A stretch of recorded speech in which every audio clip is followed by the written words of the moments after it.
Филипче и официјално ја презентираше предлог резолуцијата со црвените линии за која очекува дека доколку се постигне национален консензус, земјата може до февруари да почне да го отвара првиот кластер во преговорите со Европската унија без нови барања и условувања.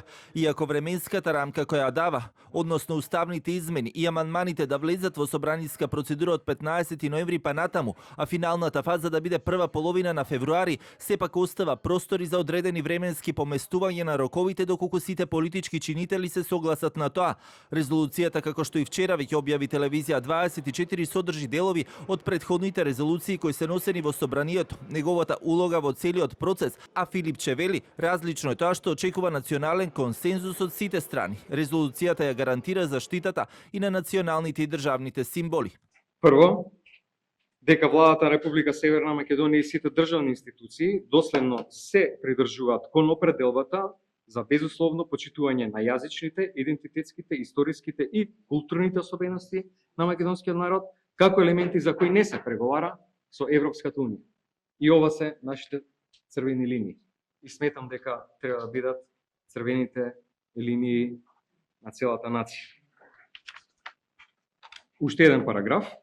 Дека Република Северна Македонија е подготвена да ги исполни обврските од преговарачката рамка со ЕУ, вклучувајќи ги уставните измени, со јасна определба дека е тоа последна пречка без прифаќање нови барања или прашања од билатерален идентитетски карактер. Сите билатерални прашања со Бугарија ќе се решаваат во билатерални разговори и инструменти воспоставени меѓу двете држави на еднаква основа, без да се создаваат нови блокади на преговарачкиот процес. Иако претходно првиот опозиционер говореше дека доколку стигнат нови барања од официјална Софија, а во резолуцијата ќе иницира да ги прекинеме преговорите со Европската унија, сега во нацрт верзијата предлага да се испрати допис до Европската унија и сите европски институции во случај ако официјална Софија не го испочитува договореното и наметне нови барања. Дека ова подобра формулација, иако во некои од претходните резолуции има една таква формулација внесено, и сметам дека никој не може да се бори со нас на ова поле, ниту некој да интервенира во било кој од идентитетските одредници, јазични, културни, историски,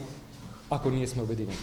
До сега не сум слушнал дека некој има проблем со внесувањето на бугарската заедница во уставот, посебно што конечно после многу децении правиме јасна дистинкција помеѓу двата народи. Значи од идентитетско прашањето се прави малцинско. Филипче денеска апелираше политичките партии да не го злоупотребуваат овој документ предизборно за партиски цели и затоа вели од тие причини ќе го поднеле во законодавниот дом по завршувањето на локалните избори, а партиите велики имале доволно време внимателно да го разгледаат. Сепак и премиерот Мицковски најавуваше интензивирање на процесот во преговорите со Европската унија по изборите, а и пораките кои доаѓаа од Брисел беа во насока на тоа што поскоро земјата да ги донесе уставните измени за да не каска позади останатите земји од регионот како Албанија и Црна Гора.